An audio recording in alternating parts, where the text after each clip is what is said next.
direction in making the proper decision for all parties concerned. In Jesus' name we pray. Amen. Thank you. Please stand with me as we pledge allegiance to our flag. I pledge allegiance to the flag of the United States of America and to the republic for which it stands, one nation, under God, indivisible, with liberty and justice for all.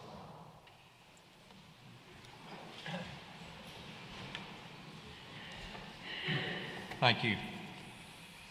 The Board of Adjustments is a 9-member board. We're appointed by the City Council, and we serve on a voluntary basis without compensation. Our procedure for conducting business is I'll call the name of the petitioner. If you will, please come to the podium, speak directly and clearly into the mic, and then present your request. Once we receive your request, anyone here in the audience that has any question or comment about that particular item will be given the opportunity to speak. Once we receive public testimony on a particular item, members of the board will deliberate and we will render our decision. I'll remind the members on the board that if you have a personal or a financial interest in any request or any item, you're required to recuse yourself from voting. Any testimony that is submitted by the petitioner on behalf of the petitioner during the presentation of the agenda item will be binding as to any decision makes relative to the motion. I'll remind the members of the board, if any motion to deny an item is made, you must provide a reason. At this time, I'll introduce the members of the board that are here. Mr. George Howell, Ms. Diane Burke, Mr. Quentin Burke, Mr. Blake Markham. I'm John Stanley, Chairman. Our staff is here tonight is Mr. Warren Adams and Jovan Hines. As I mentioned before, it takes 5 votes to approve a motion. We only have 5 members here tonight. So any motion that's made will require 100% approval. If you feel as though that might adversely affect your request, you can delay your request until the next meeting. If you care to do that, please see them over here. Okay? Any questions?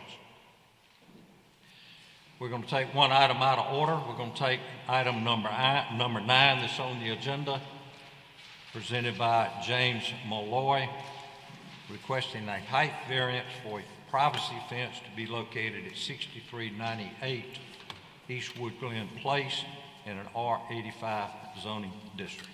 Please state your name, your address, and your petition. Thank you, Chairman. I'm James Malloy. Address 6398 Eastwood Glen Place, 36117. Here to request a variance for an 8-foot fence built. If you can scroll down just a little bit further, Mike. Or let me see if you've got what I think you have. Maybe the second one.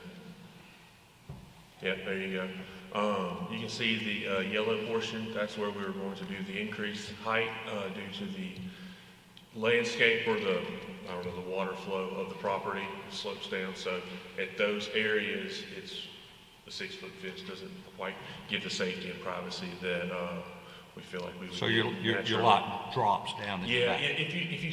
Mike, if you could scroll down just a hair more, you see it's got the run of the ditch, the sewer drain right there. So it's a pretty strong slope where that concrete pad next to where the boat.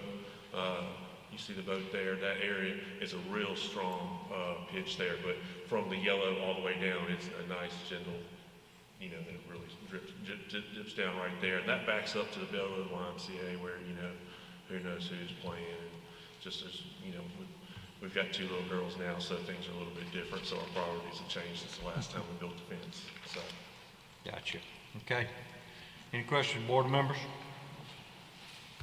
Anyone in the audience care to address this item? If not, I'll entertain a motion. I move to approve as requested. I second. Have a motion from Mr. Markham, a second from Ms. Burke. Any further discussion? All in favor, raise your hand. It's unanimous. Thank you, board. Thank you for making the schedule adjustment. You're welcome.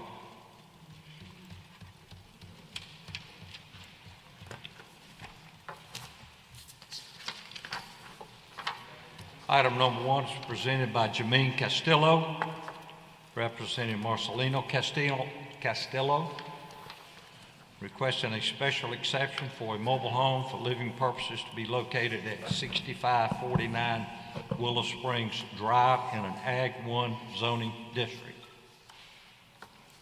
Yes, ma'am. Hi, and I try to put mobile home right there behind the tree line.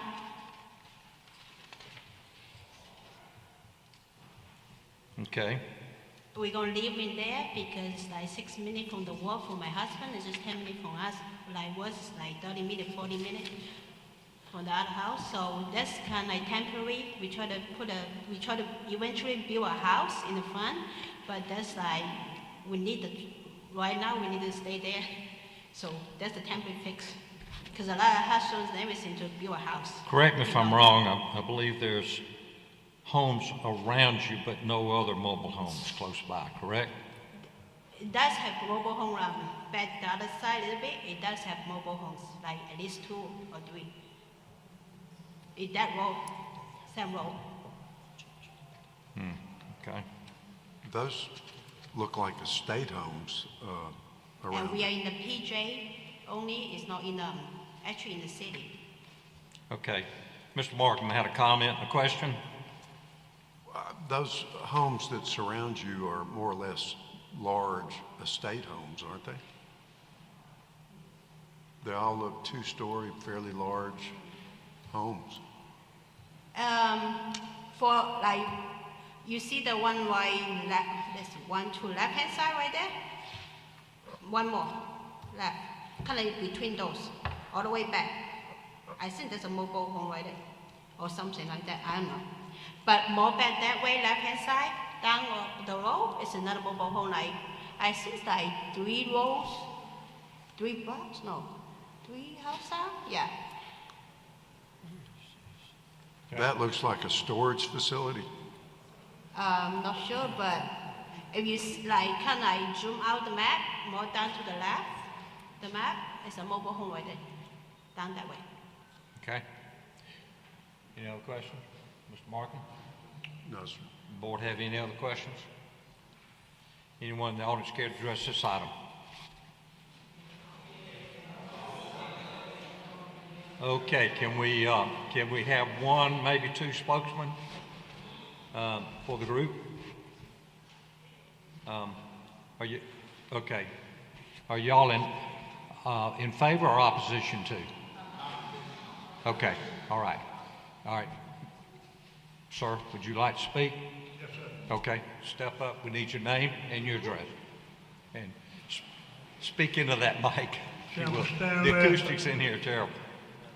Ladies and gentlemen of this illustrious board of adjustment,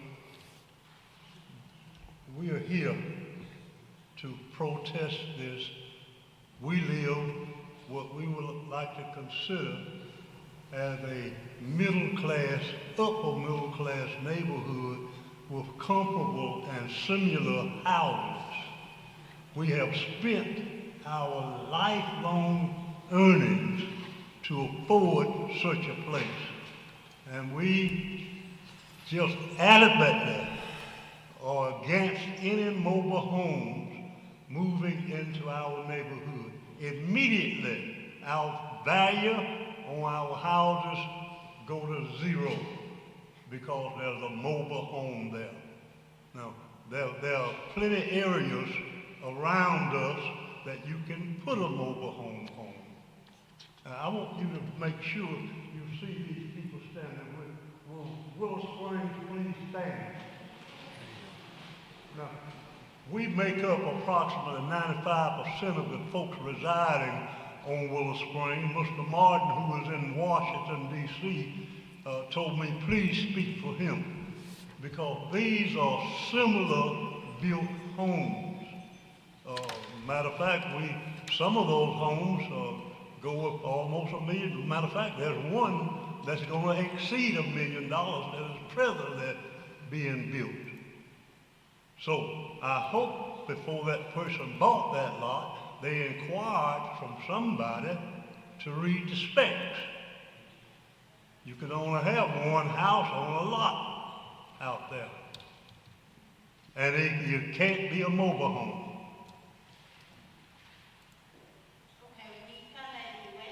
Ma'am, hey ma'am, I'll give you the opportunity to speak. Let him talk. Opposition's here now, okay?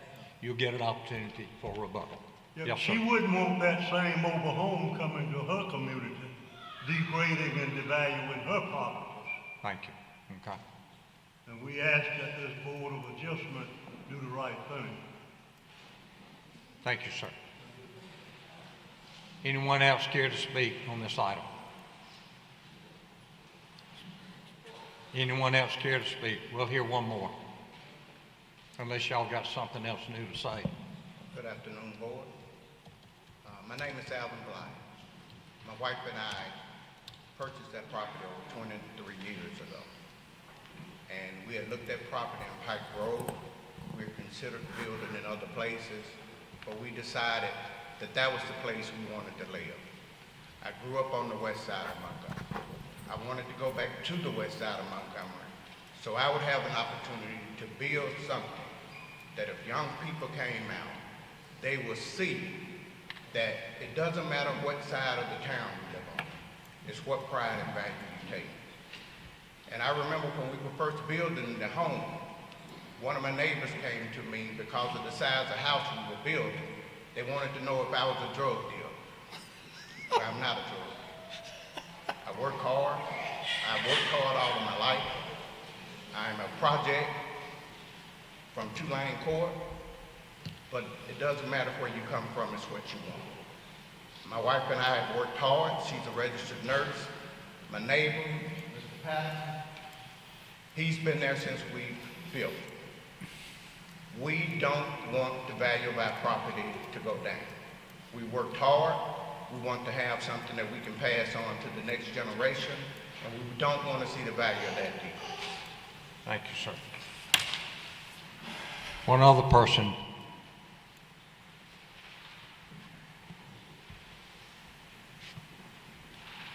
Good evening, I'm Jiemin. I'm at 6447 Willow Springs Drive, and I'm from New Jersey. I've been here a while and came out and looked at the property, and my wife and myself decided to purchase it. And we're in the process right now, not in the process. We virtually built the home, we got the interior, we had all the inspections done. And what I did, I looked at a few areas concerning the mobile home, modular home, and stick built. When I looked at that, I saw that the mobile home, they do not appreciate, they depreciate. In fact, in a new home in the first 5 years will depreciate at a rate of about 30% in the 5 years. So there's no appreciation value. And when I looked at the ROI, I said, this is defeating my purpose. You're investing in something, and then you're investing in the negative. So I surely don't want to be part of that kind of arrangement that I put myself in, which I did not. I was expecting, like the good Reverend said, the neighborhood has a certain look, and we would like to maintain that kind of character. I'm talking about, for me, it's the economic part of it. It's in fact, right now, I called earlier, and I said, you have bulldozers out here. Before the meeting, we don't know, have you started, or how did we get noticed? There's some procedural things that I have a concern with, but be that as may, I'm here. So I certainly, and my wife, we certainly do not want to see that just a few acres from us. Thank you, sir. All right. Okay, ma'am, I'll give you the last word. Okay, as I say, this is just temporary because my husband and I have one house like far away, like 30, 40 minutes away. Had to drive like every day from highway. 30 minutes, 40 minutes on highway. And this like for us to like supposed to walk, and I see it's reasonable, this is a temporary temporary fix only, because we cannot afford building a house right now. And because we just bought the land like last year, and we used all our savings for just bought the land. So we eventually try to build another house, the house on it. But we have only only have enough money to purchase mobile home for right now. So Thank you.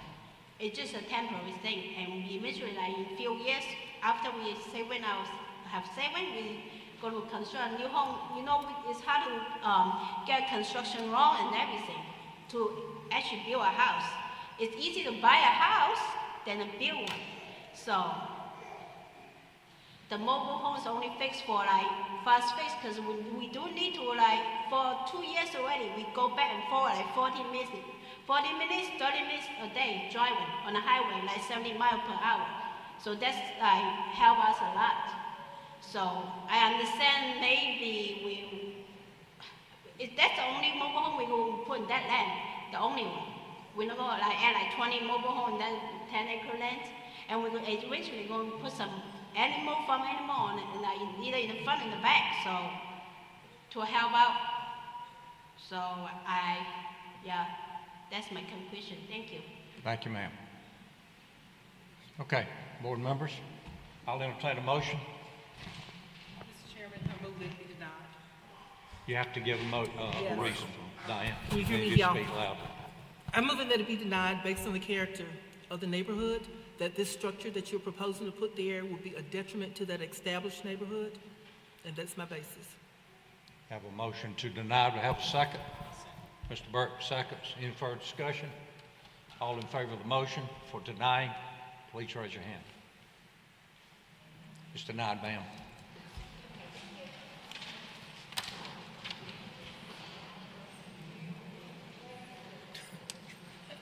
Takes out one half.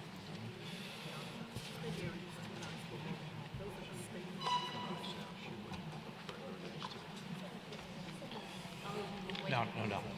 That's fine. I'm letting everybody clear out.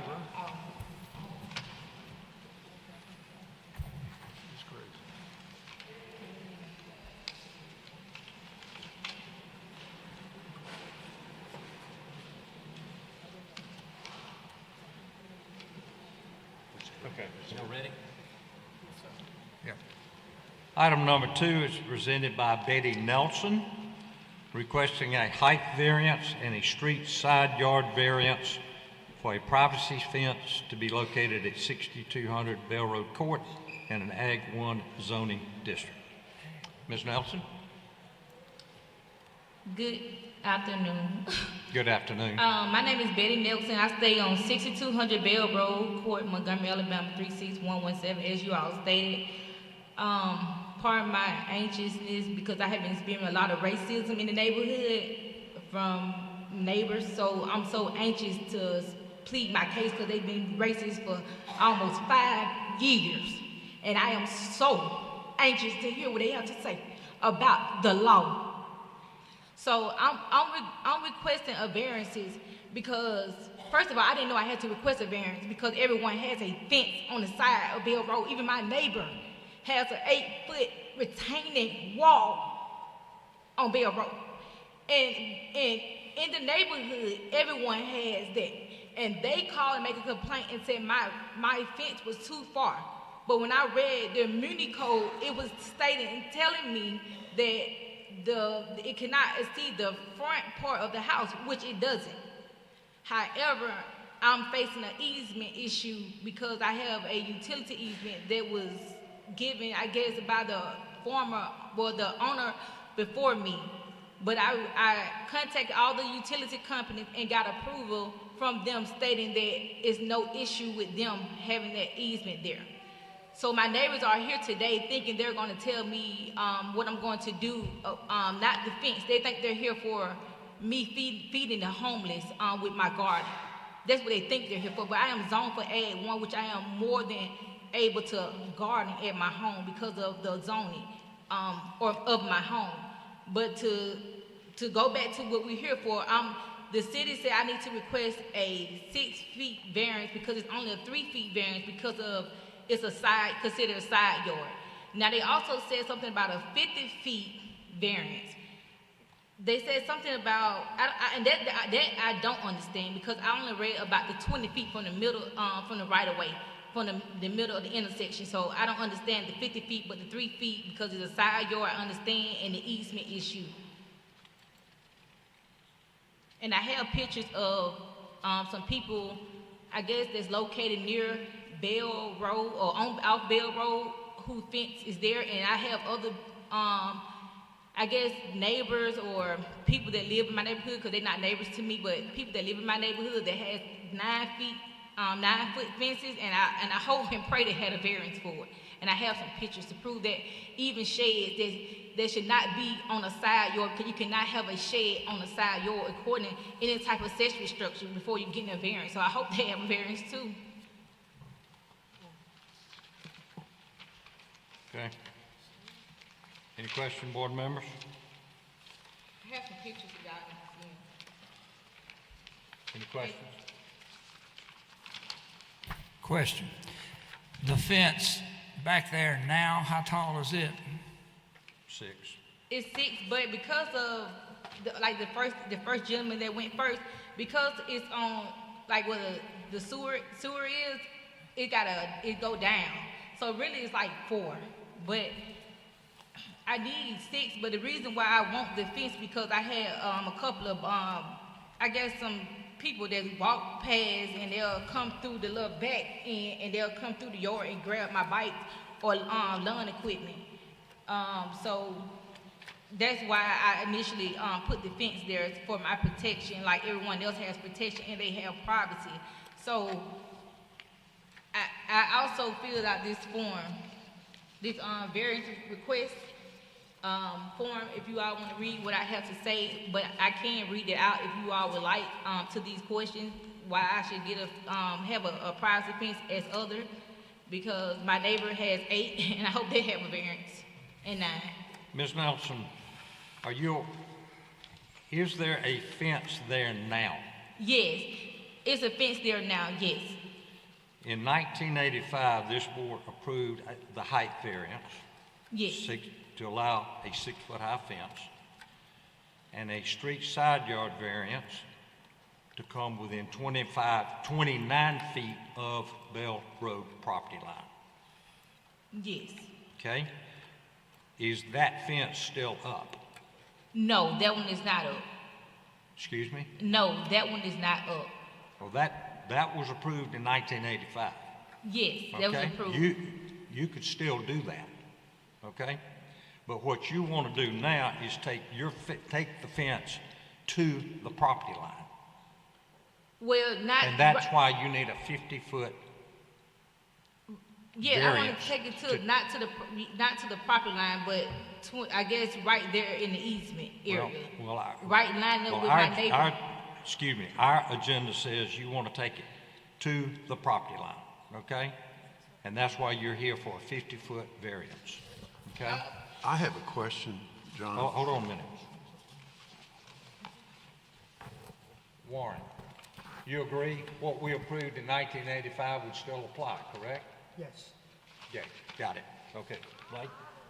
It appears to me in the photograph that the fence has already been constructed on the property line. And that's correct. That's before I knew that I needed a variance, because I just followed the line of my neighbor. Yeah. I didn't know that it was an issue. Okay. Well, you're right. It appears that in this photograph, part of the fence at least has been constructed, right? Have you completed it?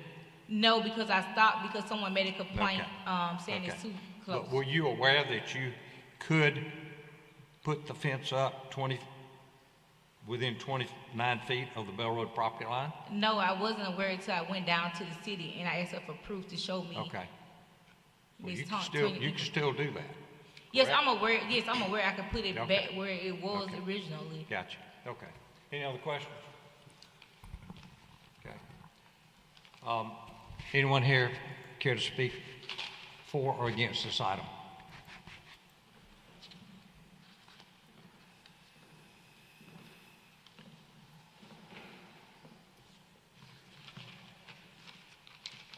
Mr. Chairman.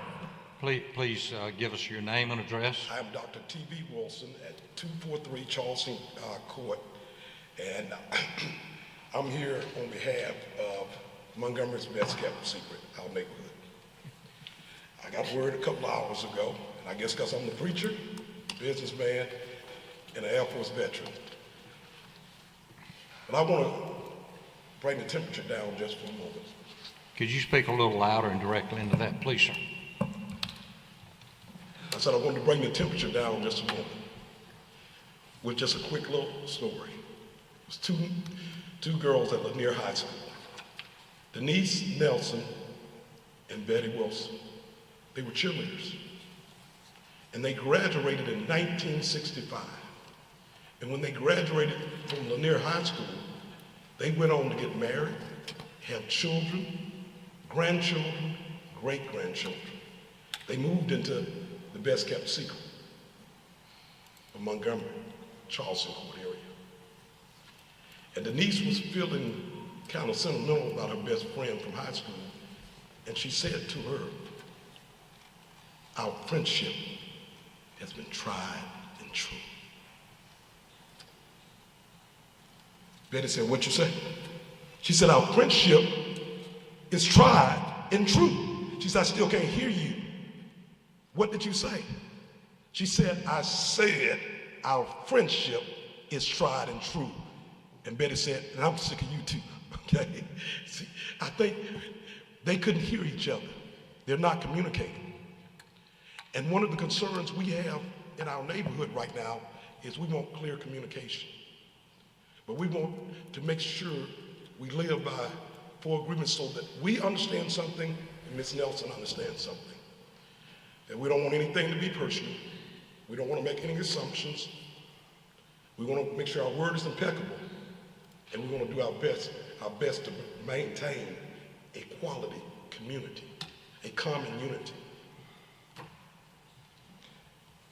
Because we didn't want to make any assumptions, I went to visit Ms. Nelson yesterday.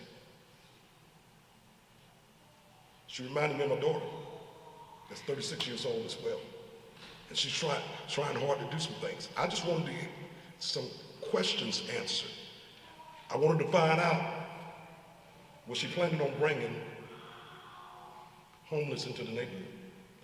Was she planning on setting up a business in the neighborhood of the best kept secret in Montgomery? And this neighborhood is not middle class, it's upper middle class. Everybody in the neighborhood purchased their homes. All these people behind me wanted to make sure that the values of those homes were maintained. And so I realized that, and I'm saying to my neighbors as well, I want to make sure we don't take anything personal to Ms. Nelson. We don't make any assumptions. And as Christian people, we make sure we hear her out and find out what she want to do. And my president of the HOA gave me some of the concerns of my neighbors. And I'm here to do my duty and let you know what some of those concerns are. Right. And we just want questions answered. Increased traffic. Charleston Court is a single entry and exit. We have just 3 streets in our community.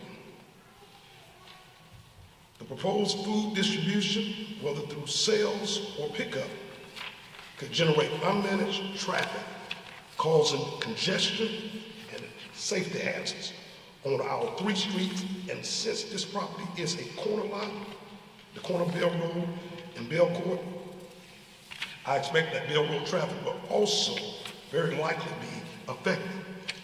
This proportionally affect residents' daily routine and emergency access. So one of the questions that I think was an assumption on the neighbor's part was whether you're going to be selling food and giving food in and out of that property. She told me no, but there's still fear because nobody else has heard that. I went to visit, I didn't know I was going to be up speaking today. Number 2 question that they have is tree limbs, power lines, and drainage. So expanding the fence area may bring vegetation closer to power lines, which have previously been carefully maintained by professional crews to secure safety. It is imperative that these tree limbs and branches continue to be professionally maintained, as overhanging limbs could risk outages or fires, impacting not only the property, but our entire neighborhood. Also, based on what is visible at this time, it appears that the vegetation is being planted in raised beds, which could result in disruption of the current design for water runoff, resulting in damage issues. That's question number 2. Just 2 more. People of Charleston Court has a concern about a residential property being used as a business. I got an answer to that gave me comfort yesterday. But unless all my neighbors feel comfortable, we can't keep a common unity, our community, the best kept secret in Montgomery. And they said using the property for food distribution raises questions about compliance with city zoning ordinance and farming in residential areas. Such activities could alter the residential character of the neighborhood entrance, setting a precedent that affects Charleston Court aesthetics and property values. The final thing is about the aesthetic impact. The visibility of a food growing operation at the neighborhood's entrance, especially if it's involving extensive planning or equipment, may create an unsightly view. Residents value a cohesive appearance, and this could detract from the welcoming impression of Charleston Court. The view from Bell Road traffic will send a negative first impression. In closing, I shared at the beginning, we take nothing personal, we make no assumptions. We make sure our word is impeccable, and we give it our very best. We're looking for win-win. We're going to welcome you into the neighborhood with a win-win for us all. But it starts with us not seeing it as a personal attack, but hearing each other. Everybody, listen. The Bible teaches us we need to listen twice as much as we speak. James 1:19, be slow to speak, quick to listen, and slow to anger. When I took time with this precious young lady yesterday, I said, don't take things personal, get angry. It's easy to see it as a racist attack. It's easy to see it as they're out to get me. But if these things are maintained, and these things are done, my president and others won't, we welcome you to get it all done in lines with the law. And she shared with me that she's done her homework. She's made sure she's in line with the law. We just want answers to the questions. Thank you. What do you please? Let me say this. We're only here to consider the variances related to this fence. We're not here to consider any business element of this particular item. Okay? Anyone else care to address this item for or against? And if it's something new, if it's repetitious, we don't want to hear it. But if it's something new, I'll be glad to take your comments on it. Ma'am, Ms. Nelson, you'll be given the opportunity to make a closing comment, okay? My name is Jeff Ray. I was the president of the Homeowners Association for Carolina Court, and we had addressed a similar situation to this in our neighborhood where they were wanting to change the variance and move it out. The big concern that we had is that is the only entrance to the neighborhood, okay? The traffic on that road is high. The emergency vehicles on that road go fast. The people in our neighborhood unfortunately, there's a lot of them are starting to get up in age. Paramedics, police, and fire. That's the only entrance we have, okay? I have pulled up to that exit and almost pulled out and been run over by a police car that is going to a call twice. That's the only entrance that we have. There's also a fire hydrant there. So if there's parking in front of your house where that fire hydrant is, then that's going to impede the fire service, okay? That affects all of us. I don't have any idea of the purpose of the variance of the fence, but if you move that fence up, the other thing that I would address would be not just the vision of the oncoming traffic, because I have literally myself aided at least 3 people out of that ditch, okay? On the other side, they get in that turning lane and think that it just merges to the right, okay? So having said that, the speed of the traffic, the emergency vehicles, the access to the emergency vehicles, that's only one of the issues. The other issue is the drainage. If you move that fence out and up on the hill, is that what you're wanting to do? No, I'm asking to keep it where it's at. To keep it where it's at, but you want it higher, okay. Now, all of that area in there, if you don't want to move it up on the hill, then it won't affect the mowing of the side of that hill. I know, that's the reason why I put it there, so. Hey, address us. Ma'am, you'll be given the opportunity. Okay. To rebuttal. So, but anyway, having said that would be the utility easements, the drainage easements, the cleaning of the ditch, because there's been a lot of trash that's been thrown out on Bell Road. The traffic, the parking, there is no parking. Yard parking shouldn't be permitted, and that's really all I got to say, but the main thing is the safety.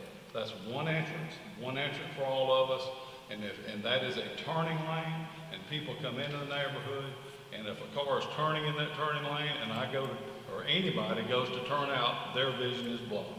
So raising that up will impede the views down Bell Road, and they come down that Bell Road, I'll bet you 65 miles an hour. So that's my objection. Thank you. Okay. Ms. Nelson, I'm going to give you a few minutes to rebut.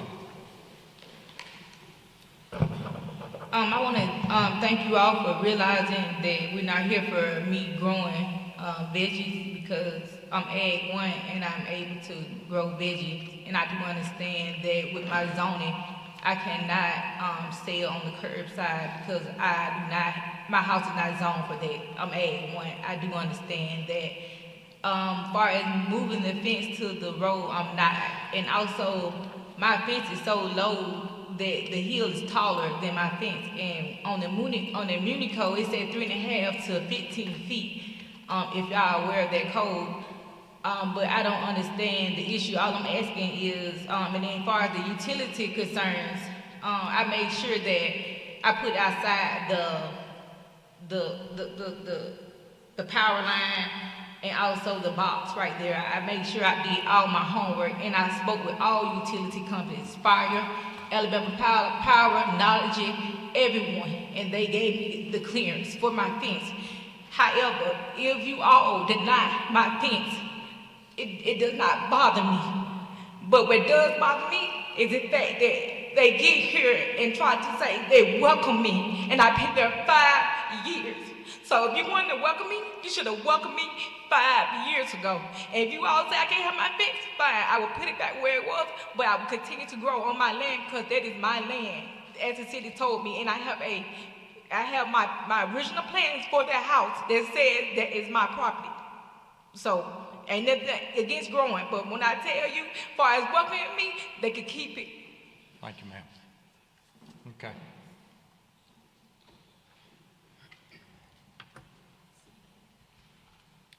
I'll entertain a motion, unless there's any other comments the board would like to make. Chair will entertain a motion. Mr. Chairman, I'd like to make a motion to deny for several reasons, the most important of which is traffic at the intersection and visibility. That's my motion. Okay, have a second? Second. Have any further discussion? All in favor of the motion, raise your hand. It's denied. Okay. Item number 3, presented by Jonathan Brooks, requesting a special exception for a private school to be located at 5185 Lower Wetumpka Road in an M3 zoning district. Mr. Brooks? Good afternoon. Hey, you enjoying this afternoon? Yes, sir. Good to have you. What y'all need to do? Yes, sir. You want a private school? Yes, sir. It's a CDL. And please speak Okay. Yes, sir. It's a CDL. loudly and clearly into that. All right. It's a CDL training academy that we have located at 5185 Lower Wetumpka Road. Basically, the office that was approved last year was at 955 Miller. I can't. Fuller. You're going to have to speak I'm loud. sorry. Basically, the office that we had for the school was at, that y'all approved last year, was at 955 Miller Fuller, and we had the trucking part at 5185 Lower Wetumpka Road. So basically what we did is we moved the office from 955 Miller Fuller to 5185 Lower Wetumpka Road. All right, so how many acres is this? The whole, you talking about the whole, that we need or them? All right, well, let me ask you this question. Your hours of classes are Monday through Friday, 9 a.m. to 6 p.m. Yes, sir. And weekends, 10 a.m. to 4 p.m. Yes, sir. Does this mean that there are going to be trucks driving around on this property Yes, sir. during that period of time? Yes, sir. You've got some residential homes nearby, correct? We only have one residential home in that area. But it's a residential subdivision on the north side of you, correct? Yes, sir. Okay. Are you going to have any lighting out there? Any lighting? Yes. Usually about 6 o'clock, we disperse back. Here's what I'm getting at. Okay. If you're going to be driving trucks around there late in the afternoon until 6 o'clock p.m., that might be disturbing some of the neighbors, some of the residential property owners. So do we need to change the hours? Well, if you want to volunteer something, we'll consider it, but I think till 6 p.m. is mighty late. Okay. Well, we can do 4 p.m. 4 p.m. Yes, Monday sir. through Friday? Yes, And sir. on the weekends? Yeah, just at the weekend, if 4 p.m. is too much, we can change that also to about 2 p.m. On weekends to 2 p.m.? Yes, sir. 4 p.m. on Monday through Friday, and 2 p.m. on Saturday? Yes, sir.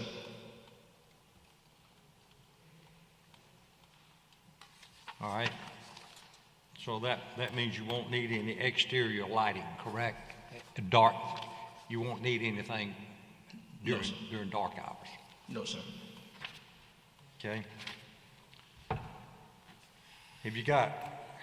What's your point of access to this property? Have you got one curb cut off Lower Wetumpka Road? I'm sorry. Your point of access, how do you get in and out of this property? Basically, if you're coming up towards Lower Wetumpka Road, you can take a left. Pretty much where you have that arrow at, if you look at where all those vehicles are not there. So you got one point of access? Yes, sir. Not multiple? No, not multiple, no, sir. One point of access. Wait. Here's what I'm getting at. I mean, you're going to have a truck driving school out there. We want to know how you're going to get in and out of there. You got one point of access? No, sir. My name's Will Gaskin. I presented last year. No, sir. With a red line at, you can come make a left in right here. Also, you can go back around the other building and make a right back out. So you have a whole stretch, maybe 200 feet. So you got 2 points of access. Yes, sir, multiple points of access. That's it. Over 200 feet on Lower Wetumpka Road in the next. Has this been used as a truck driving school before? No, sir, it's a junkyard, but it also, trucks do come and pick up the crushed cars in and out multiple times a week. Also across the street, they also have trucking, as you see over there, trucking right across the street. Warren, is a development plan needed for this, for access and traffic in and out access?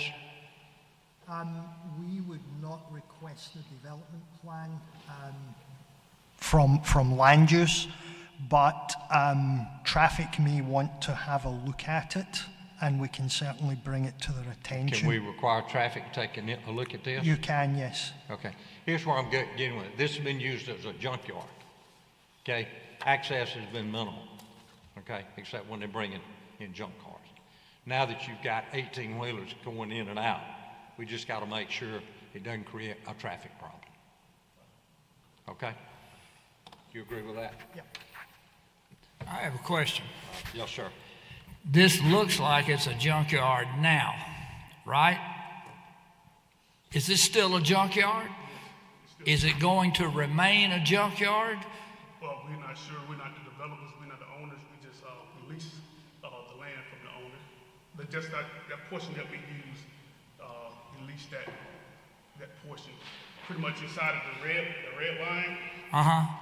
Back towards the cars, right here.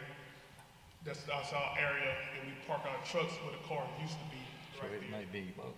Outside the line, near the grass line. Yeah, because those vehicles are no longer there.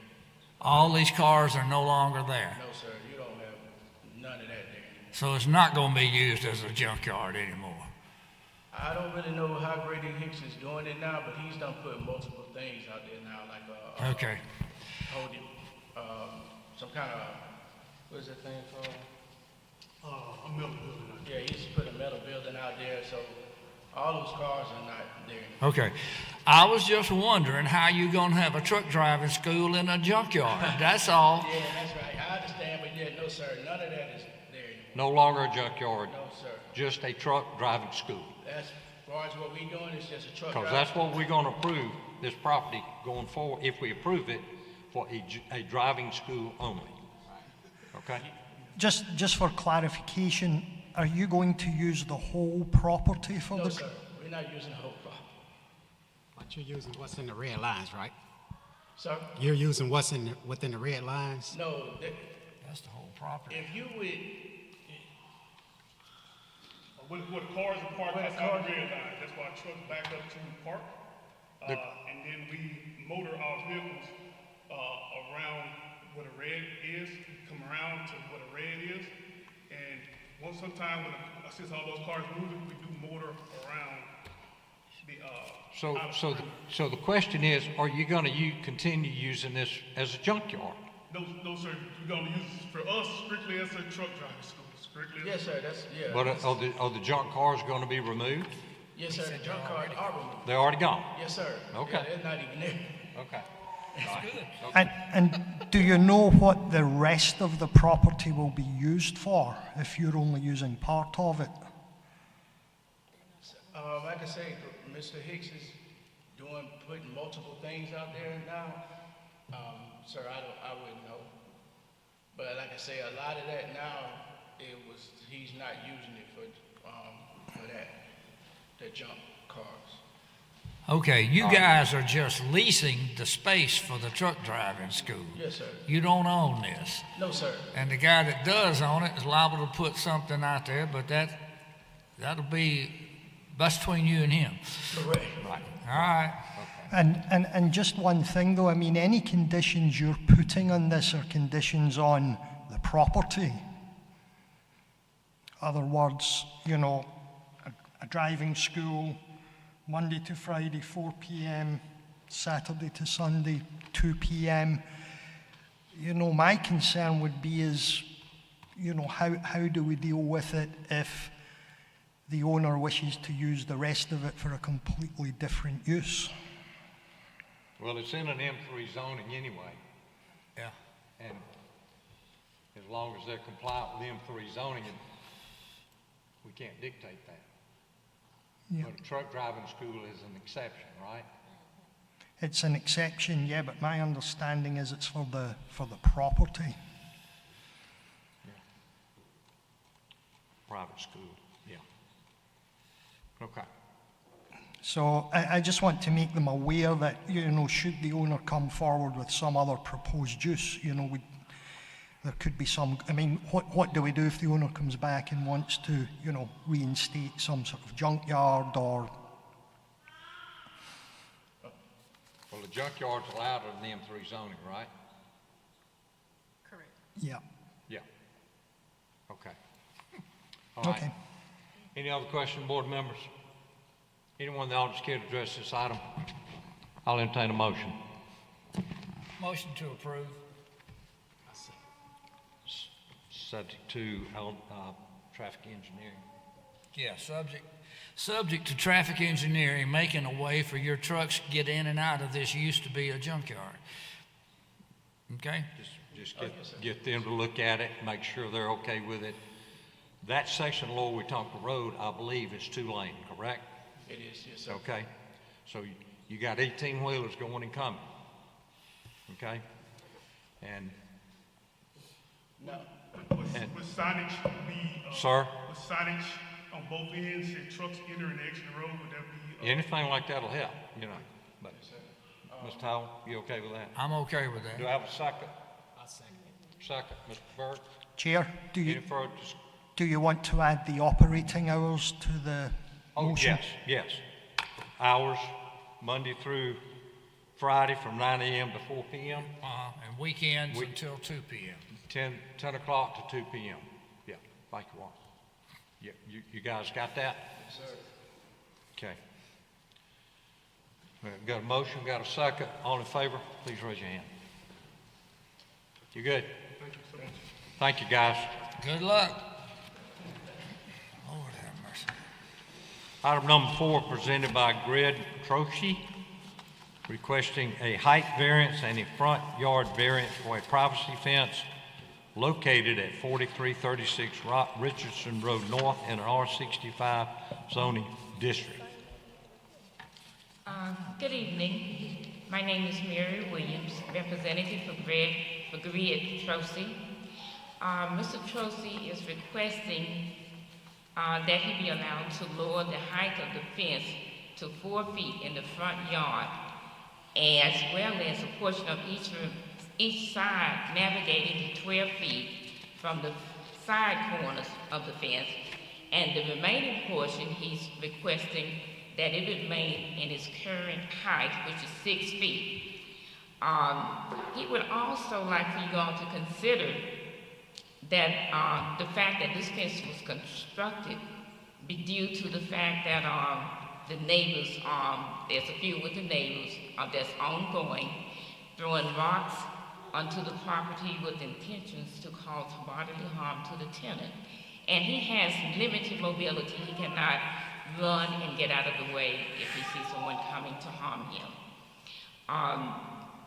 So, no one should have to live in fear of coming into their front yard for relaxation, and then you be faced with, you meet throwing rocks and objects coming your way. So the 3-feet fence, it would not provide enough protection for this person from stray animals, intruders jumping over the fence, and stray animals. And this is not a house that's on a busy street. It's, there's not a whole lot of traffic on the street. So we wanted you all to consider your decision to cut it down, chop it down to 3 feet. That's too low. But you still want to bring the fence to the front property line? Yes, want it to remain to the front. Here's, typically, we don't like fences going to the property line. And on each side of this fence, you've got a driveway, your neighbor's driveway. Right. And when we approved this back in 2024 to come within 15 feet of the front property line, I'm sure we looked at the distance so that by keeping it away from the front property line, the neighbors can see coming and going. Okay? If you take this fence all the way to the property line, the neighbors backing in and out, they can't see the traffic coming and going. Okay?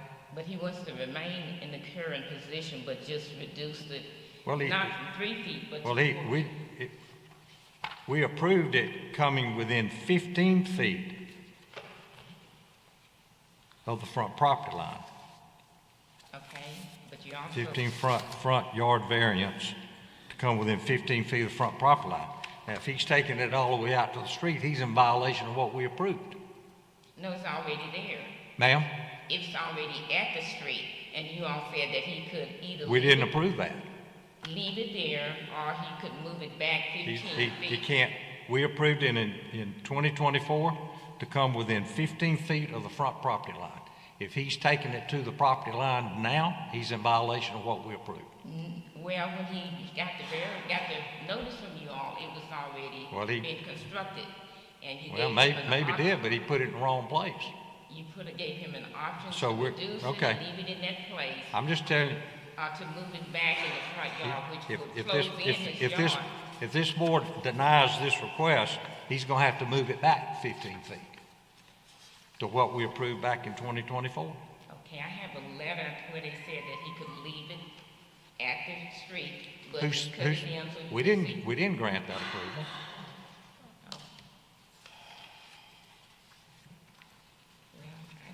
All right, question, board members? Anyone care to address this item? I spoke to someone and they didn't tell me that, yes, they had told him that he could leave it in the current position. I'd like to say something. Yes. This is the third time we have seen this property and this stuff about fences and the neighbors throwing rocks and all that. We don't have anything to do with that. Building fences is a way to stop people from hitting you with rocks. That's true. But the way to stop your neighbors from bothering you is to call the police. Well, they do that too, but you know, they can't be there 24/7 to protect the tenant. Okay? That's a problem that is not under the jurisdiction of this board. You can make a physical barrier like sort of exist here, but the problem is with somebody violating your domicile, or whatever the legal term is, for your home. And that is not the jurisdiction of this board. That's all. Okay. Any other questions? Anyone in the audience care to address this item? Board, the chair will entertain a motion. I move that the current request be denied based on the fact that safety was our concern here, safety is still our concern, that you held to the same requirements as the last approval. The one approved November 21st, 2024. Okay. Do I have a second? Second. Motion made by Ms. Burke, seconded by Mr. Quentin Burke. Any other discussion? All in favor, raise your hand. Okay? We denied your request, but you are to comply with what was approved back in 2024. Okay?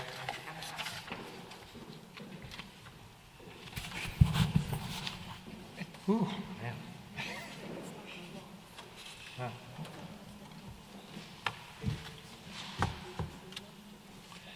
Item number 5 is presented by Kenneth Womack, requesting a special exception to keep chickens on the property located at 6612 Sweet Gum Court in R65S zoning district.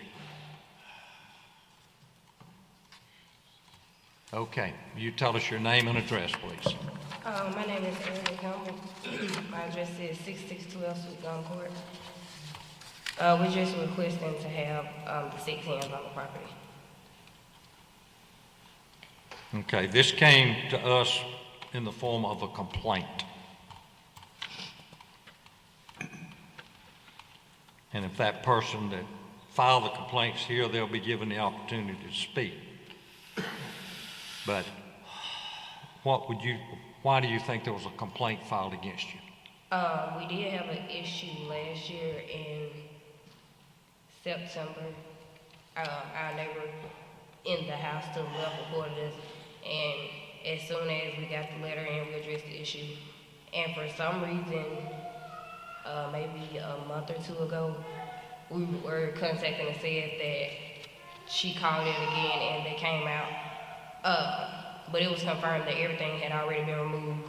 Somebody came from the land use division and took pictures. And you know, it was determined that everything was already gone. Those pictures that were sent in were old from last year. So I'm not sure why the second complaint was sent in. Okay. So you have a coop at the rear of your property and complies with chicken guidelines, correct? Yes. Okay. All right. Any questions, board members? No. Is there anyone in this audience care to address this item? Is the person who filed the complaint interested in coming forward?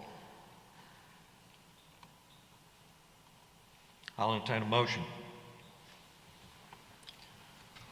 Motion to approve. Have a motion to approve. Have a second.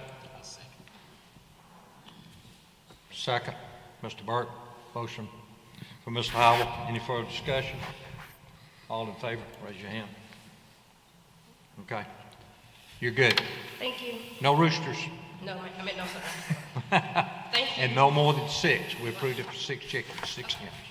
Okay?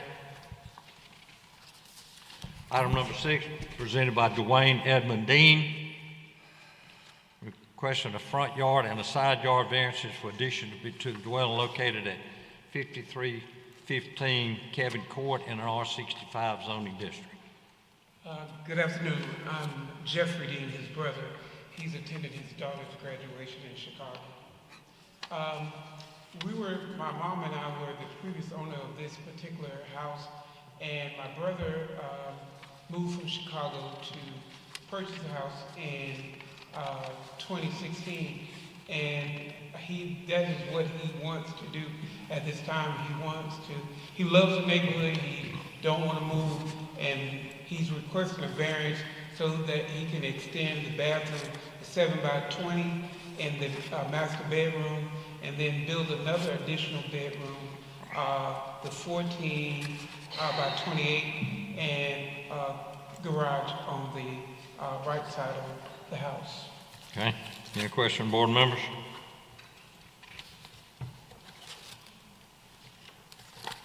Anyone in the audience care to address this item?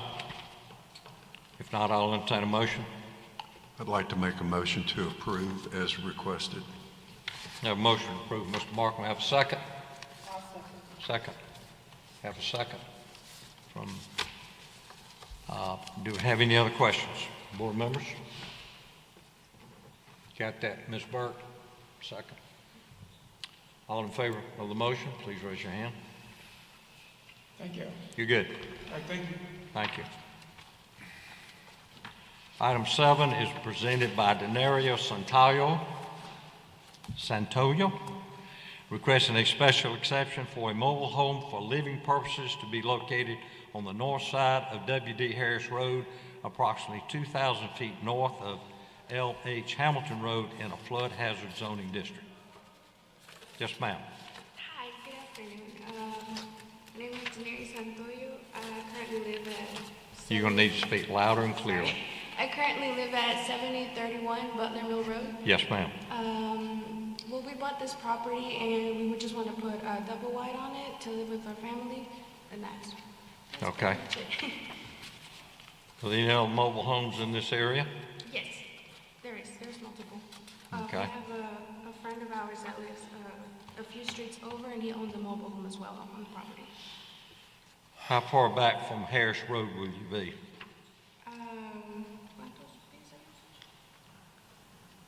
A quarter mile. How far back from Harris Road? A quarter mile. No, you got Harris Road in front of your property. Mm-hmm. How far will you be sitting back from Harris Road? Approximately. About 100 feet. Huh? 100 feet. 100 feet? According to the picture, it looks more like 150. If you look We don't want you too close to the road, okay? Yeah. Will you go 150 feet? 150 feet? We can move it back. Yeah, okay. You okay with that? I think 200 would be Yeah. good. Okay. Any other questions? Anyone in the audience care to address this item? If not, Mr. Markham, you want to make a motion? Sure, I'll make a motion to approve, subject to the home being 200 feet from Harris Road. 200 or 150? I was leaning toward 200. 200? You can do that? Yeah, sure. Okay. Okay. 200 feet? I said 200. Okay. All right. Do I have a second? I'll second. Mr. Burke seconds. Any further discussion? All in favor, raise your hand. Okay. You approve the mobile home needs to be at least 200 feet back from the road. Okay. Okay? Thank you so much. Item 8 is presented by Justin Pettaway, requesting a coverage variance and a special exception for an accessory structure without a main dwelling to be located at 2007 Grande Avenue in an R65S zoning district. Hello, Mr. Pettaway. Good afternoon. Good evening. My name is Willie Pettaway. I'm here for Justin Pettaway, younger brother. We're trying to get a 3-car garage built on his residence. 207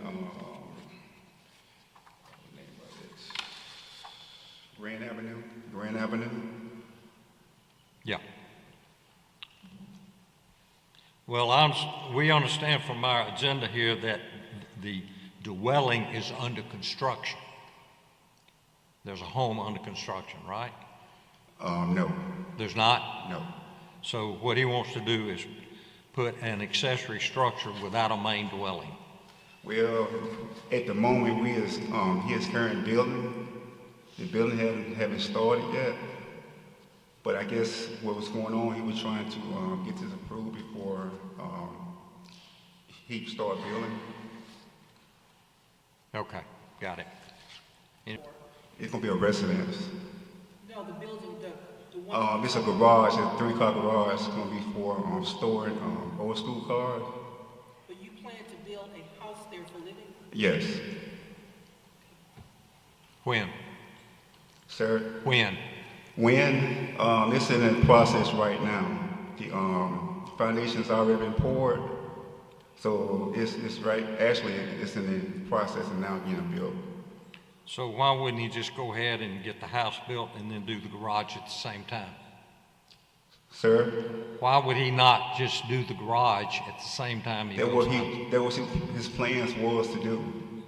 That's why I'm here today, to try to see if it's gonna get approved or not. Yeah. Well, what if he doesn't complete the house? Sir? What if he does not complete the house? The house gonna be completed this year. It should be completed this year. Got it. Okay. All right. Any further discussion? Anyone care to address this item? I'll entertain a motion. Motion to approve as presented.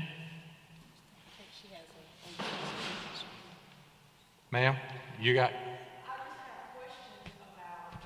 Can you come up? We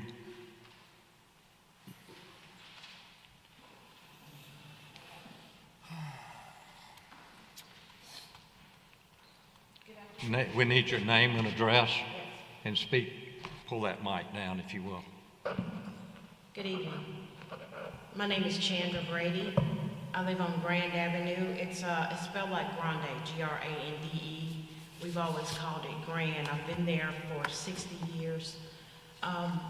My question is, why would you need, and it was my understanding that a 4-car garage was being built next to another house.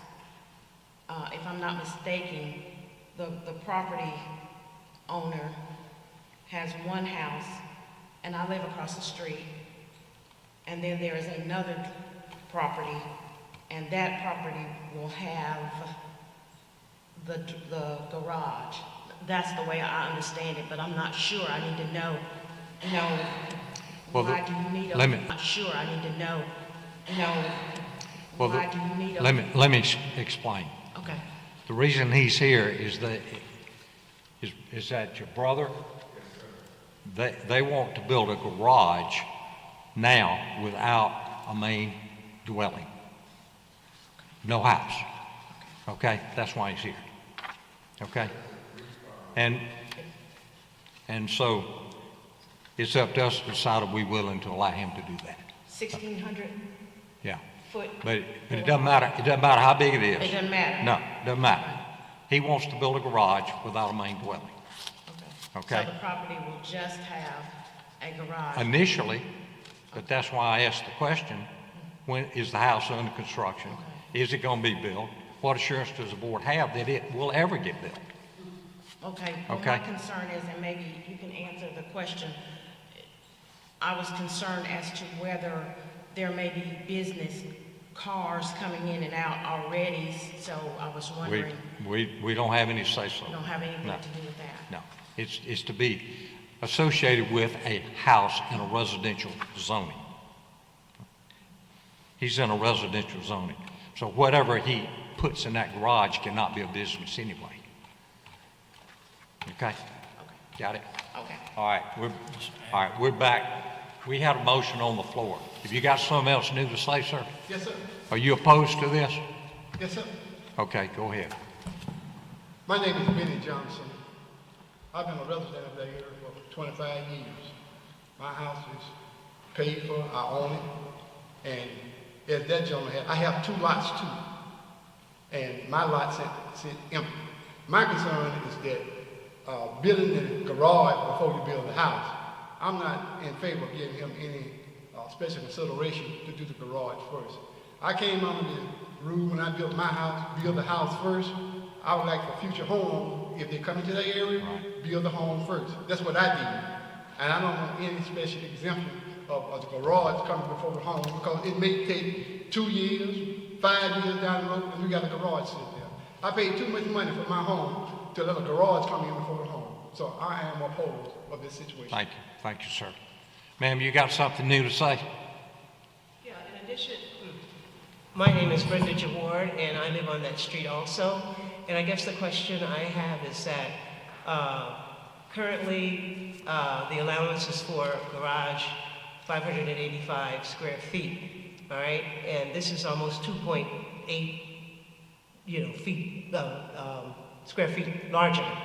And this is a quaint, quiet street where the aesthetics of the street are, basically everybody's within a certain, descriptive setting, I should say. So a structure that size, all right, and particularly now, one of the questions I was going to ask, because I read the presentation here, and that strike boxed right there, which something is being built there now. So is that not the house? We've been going back and forth with, being told that's the house, but I understand here now that isn't the house, so that's the garage. All right, so 585 square feet, the allowance now. And my question was going to be to this board, what is the limit in terms of, now this is a 1,600 foot request, variance request, 1,600 square foot, I'm sorry. That's part of the variance request. Yeah. Under this zoning, he's allowed to have a detached or an accessory structure to be 585 square feet. Right. Okay? Right. And he's proposing a 1,650 square foot garage. So he's asking for a variance of 1,065 square feet to build the larger structure. Yeah, exactly. So there's my question in terms of what, and maybe that's not, you don't have an answer for it, but I'm asking if somebody else comes along and say, I want a variance for 2,000 square feet over that 585 allowance, what's the maximum and, what's the limit? So, we take them on a case-by-case basis. Right. And so what these people are saying is that the aesthetics of the community and what kind of fits there and all of that, and also to echo that concern again, in terms of how do we know when a house would be built there? Because we all assumed that the house was being built now, okay? Yes, ma'am. Thank you. Thank you. Yes, ma'am. Okay. I have a question for the petitioner. All right, sir, you want to come back?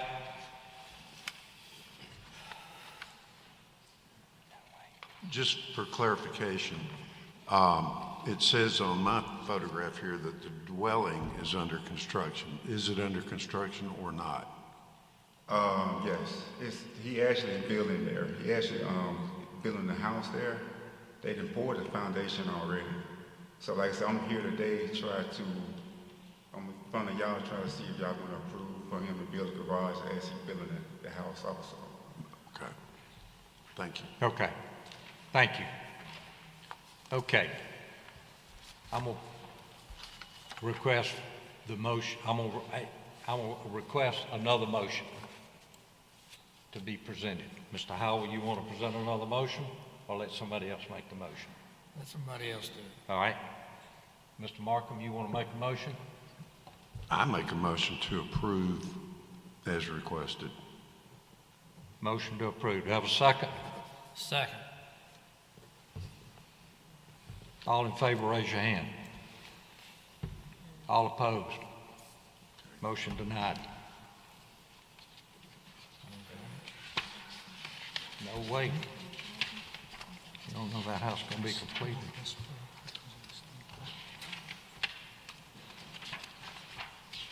Number 10 is presented by Montgomery Church of God, requesting a special exception for a church to be located 378 St. Luke's Drive in an O1 zoning district.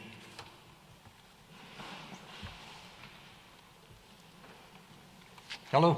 Hello. Okay. My name So is Lynette Kelly. so this is a vacant lot, Yes. right?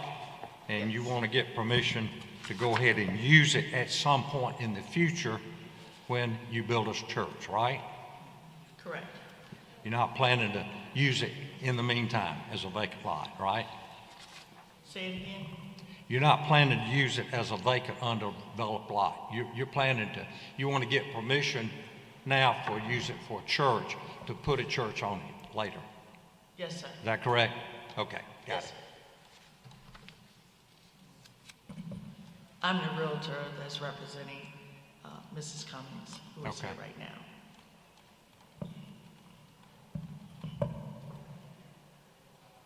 All right. Any question, board members? The only question I would have is there going to be ample parking for Well, a church? we're going to see a development plan later. Okay. Okay? We're not approving any use. All we're doing is saying, yes, they can use it for a church. Okay. A development plan will have to be submitted later, which will deal with parking, the building, and all that. That is correct. Okay? And we're not, and this has got your church services time. We're not approving any church services at this time. Okay? We will, all we're doing is considering the use. Okay? Everybody understand that? Okay. Chair, do you want to include in your motion that, and this is your call, this has to be a permanent building? In other words, Has to what? this would have to be a permanent building. In other words, they couldn't put a canopy up or a shed and use that as a church. Once you allow the church use, technically I think they could use the vacant land as a church and put a canopy up or a shed. Do you want to make any sort of condition that this has to be a permanent? Make sure you understand. They're not intending to use it now until they put a structure on it. And we're not, I'm gonna recommend we don't allow any tent, anything like that. Yes. Okay? Nothing. In other words, this use will be limited to a structure when you come back to the board for us to approve it. Okay? Any questions? I'll entertain a motion. Just a second. All right. Who owns this property right now? Right now, the property is owned by Ed Flemings with Hodges Realty, and before they take and buy it, which I'm representing the buyer, before we take and buy it, we wanted to make sure that it would be able to be zoned for a church so that we can move forward with it. We've Okay. already contacted Yeah. Mr. All right. Flemings in reference to it. That's all. Gotcha. Have a motion?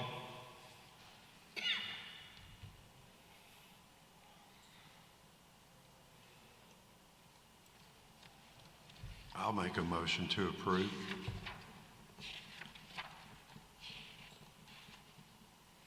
I'll second.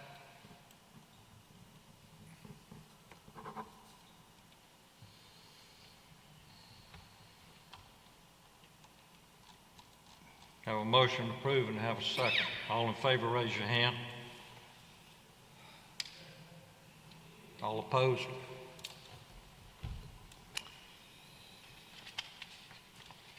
Okay, it's denied. It's denied? Yes, ma'am. Okay. That it?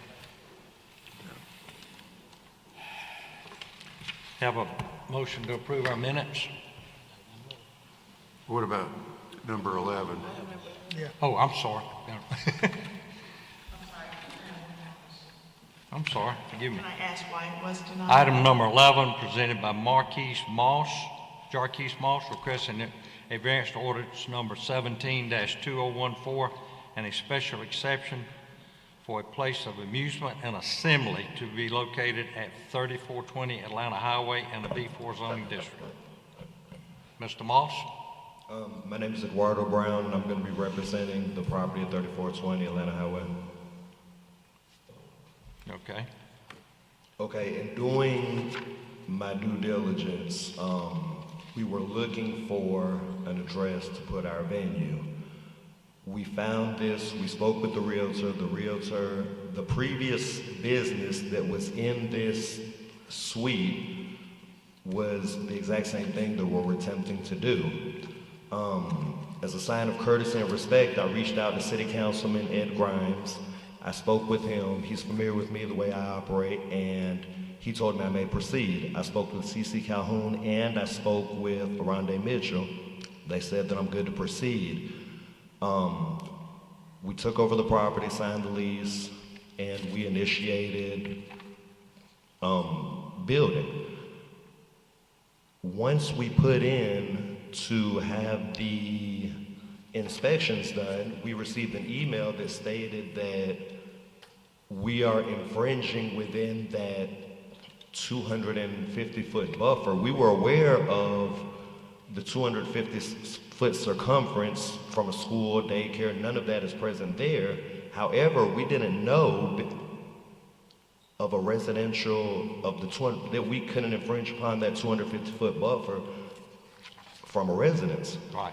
So that's why we're here today. We're asking to be able to operate. We've taken possession of the building. I asked for permission, from the city council members first before, we put $1 in it. We are aware of how it works. And that's what we're here for today, is to ask for the variance. Got it. Well, if you're gonna have a lounge. Yes, sir. According to the current zoning. Yes, you're sir. to be within 250 feet from the nearest residential boundary. Yes, sir. And according to this, you're 105 feet. It's 105 feet to the ditch. The property line starts a little bit further from our rear door. Our rear door, we will never use unless it's an emergency and it's used as a door of egress. But yes, it does fall within 250 feet from their property line. I have videos, I've taken videos, we've measured it. It is further than 105 feet. That's a water, I'm not sure what you call it, it's a ditch. It's called 3 Mile Branch. Yes, Okay. Yeah, we're about right at 200 feet from the actual property line. Yeah. Well, we're going by the information that's been given to us. Yes, sir. Okay. Yes, sir. Any further discussion? Any questions, board members? Sir? Oh, you got something else to say? Yes. Also, as a sign of courtesy and respect, we spoke with the HOA and the members of the HOA. We told them our business plan, exactly how we're going to operate, hours of operation, and they are for it. Which HOA? The Forest Hills neighborhood, the Forest Hills HOA. And that's the president of the Forest Hills HOA. Okay. I wish to speak with her. Are you finished? Yes, sir. Yes, sir. Sorry. Ms. Burt's got a question.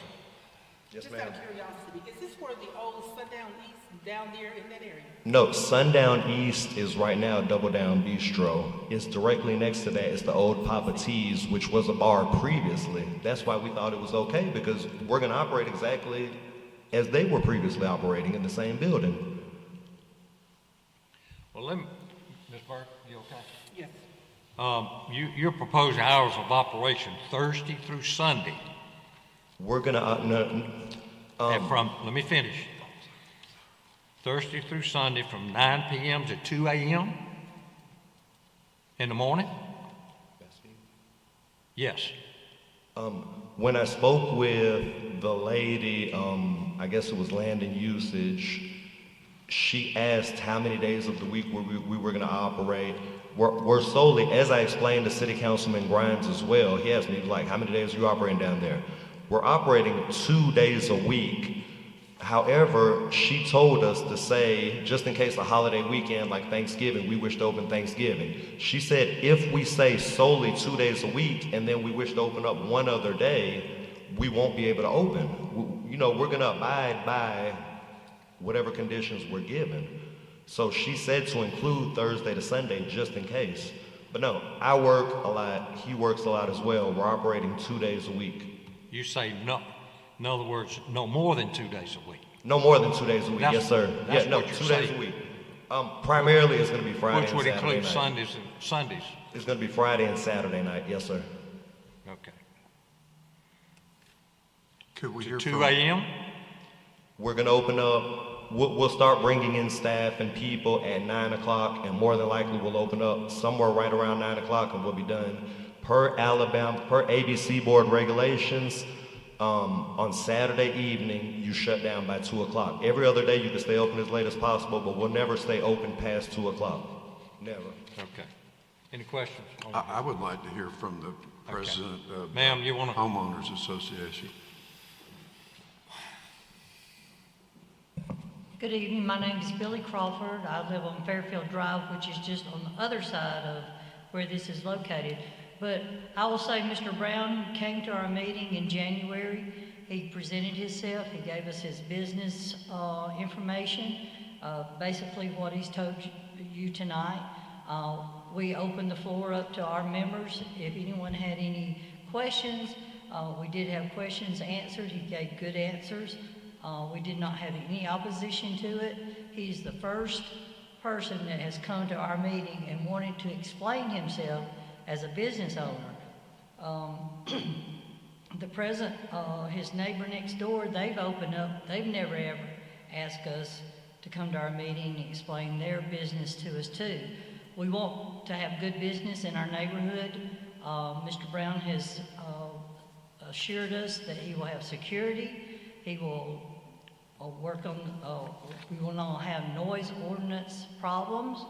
And so dress code, hours already established. So our members that were present were in a favor of it. So we do not have a problem with him being one of our businesses in our neighborhood. Are you okay with them closing as late as 2 a.m. in the morning? That's where everybody else closes in Montgomery. I do not have a problem with it. Ma'am, I'll get to you. You'll have an opportunity. No, But- I do not have a problem with it. Okay. Let me ask you a question. Yes, sir. What are you doing about security? My head of security is a bounty hunter and a bail bondsman. He has 30 or so years experience in Montgomery.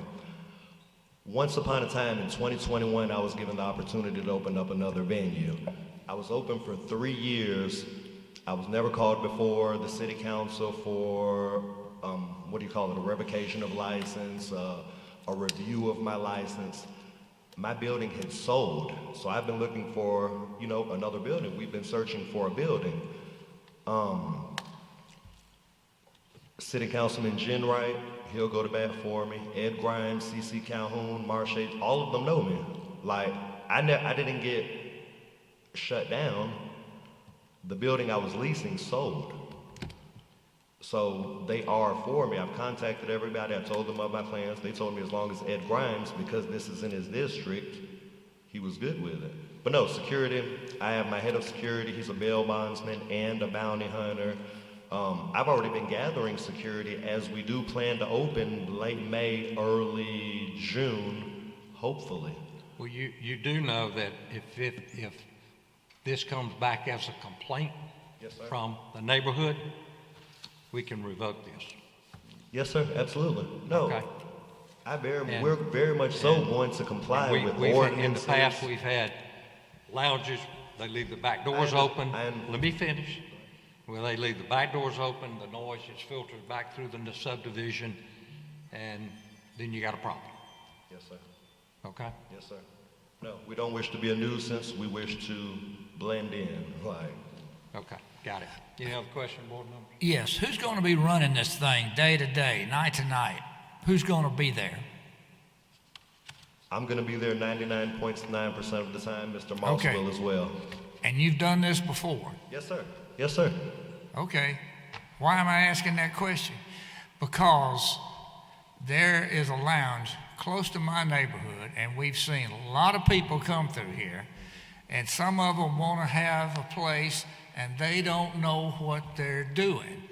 They don't know that at 2 o'clock in the morning, this could come through the walls of the neighborhood. They act like everybody's going to do right, and everybody does not do right. And we just want to be sure things are copacetic. That's all. Yes, sir. I understand. I got another question for you. Yes, sir. The owner of this shopping center. Yes, sir.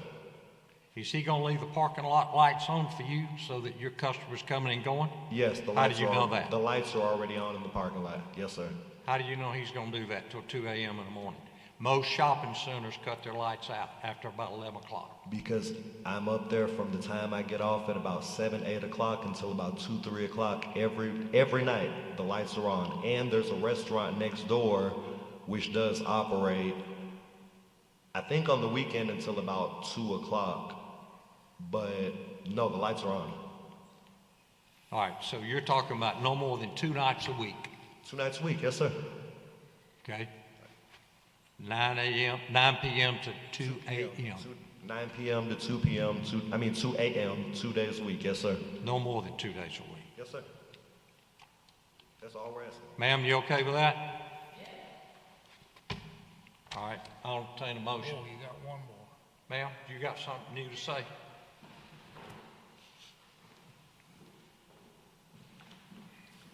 All right, good evening. I'm Portia Means. I oppose of this.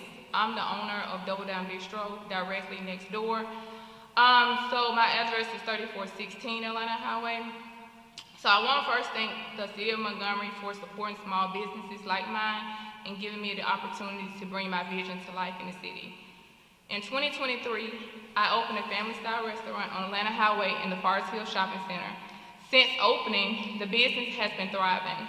I proudly serve both local customers and travelers from all over, and the business continues to experience steady growth. This club or lounge is planning to open directly next door to my restaurant, which is less than 20 feet away from my door. This type of business is not compatible with my family-friendly environment. My restaurant is a safe, welcoming space for families, children, seniors, and groups of friends. This is not just about my business, it's about the message we send to the community. Allowing a nightlife venue to be so close to a family-focused establishment is likely to introduce conflict, safety concerns, and damage to the business climate in the area. My fear is that this lounge or club in such close proximity to my business will bring a disruptive crowd, create safety concerns, and harm the positive reputation that I've worked so hard to build.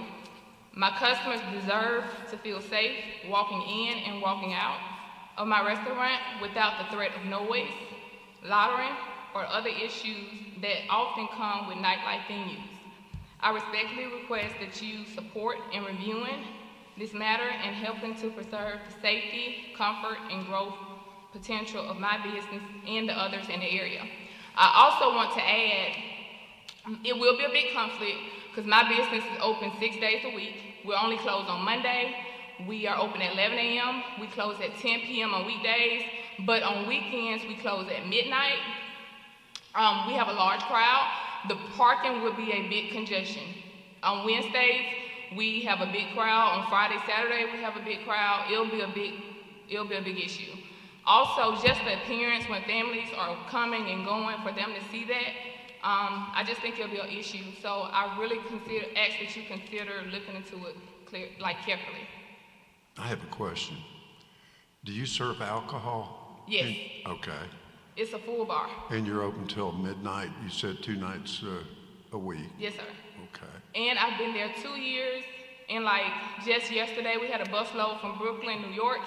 So travelers come all the way here just to try Double Down Bistro because of the good reviews on Google. I just know a venue like this will bring a bad eye for my business. Thank you, ma'am. What's the name of your business? Double Down Bistro. Okay. Double Down Bistro. All right. Yes, and I can add one more thing. Even in the midst of them being there to start setting up, we have unload deliveries from U.S. Food. They block the doors, when they park their cars. So we do, it's really, really close. So it's going to be a conflict with my deliveries. It'll just be a pain spot. Another question. Do you have entertainment in your establishment? Sir? Do you have entertainment? Yes, we do have music. Okay, and you're within 105 feet also of Forest Hills, correct? Yes, we have loud overhead music. So you're violating the same rules. It's a restaurant. Yes, it's a restaurant. That's the difference. It's a restaurant, not a lounge. Okay. Yes. Okay. I think it doesn't matter what it is. I think if you're doing live entertainment and serving alcohol, that it amounts to the same thing. A restaurant doesn't follow the 250-foot buffer as a lounge does. Okay. Because their profits come majority from the food that they're selling, so they classify as a restaurant under the Business License and Revenue Department. So the 250 buffer doesn't apply to them. Okay, thank you. Are you sure? Yes. I may call you about that, Joe. All right. Okay. Yes. Thank you, ma'am. Thank you. All right.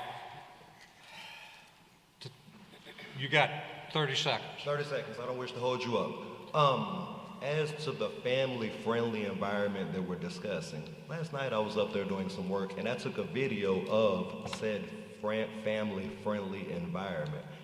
May I approach and show you all this family-friendly environment? She's saying our establishment may be problematic. We wish to be no nuisance to anyone. Once upon a time when I was given a chance, I proved that I'm not a nuisance to other businesses nor residences. If you all wish to show this the video is of her business? Yes, absolutely. Last night at 11 o'clock at night. And I would be like, no, absolutely no problem. I'm gonna install, and we're gonna have a dress code and an age limit. I'm not trying to interrupt your business. The day which was in question when an 18-wheeler pulled up in the back, we parked in the back and our contractors come in and go through our back doors. I'm not sure who the gentleman was, but he's the owner of said family-friendly environment. And he came out there, he was like, who's the owners? And he was like, y'all need to move. We didn't even know we couldn't park back there. We had never seen anybody behind the building. And we moved and they proceeded as planned. And we stayed we no longer park right there. 30 seconds. Yeah, I'm sorry. I'm very adamant about this. Listen, Hey, turn on your video and just thanks. Start here and walk down.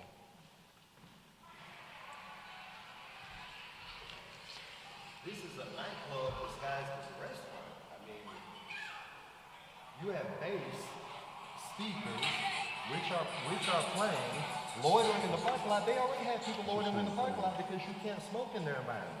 You can't smoke on the inside. Do you hear the bass rattling the walls? I'm not sure what type of restaurant it is, but family friendly. She's worrying about me being family friendly. I'm going to be 25 and up with a dress limit. Got it. Thank you. You know, I'm not trying to slander anyone's business, but just Thank you. Okay. I gave him the last word. Wednesday. Okay, thank you. Thank you. Good job, all of you. Okay. I'll entertain a motion unless there's any other questions. I'll make a motion to approve as presented. Have a motion to approve. Have a second? I'll second. Have a second. Any further discussion? All in favor, raise your hand. You got it. Behave yourself. Behave yourself. Okay? You got it.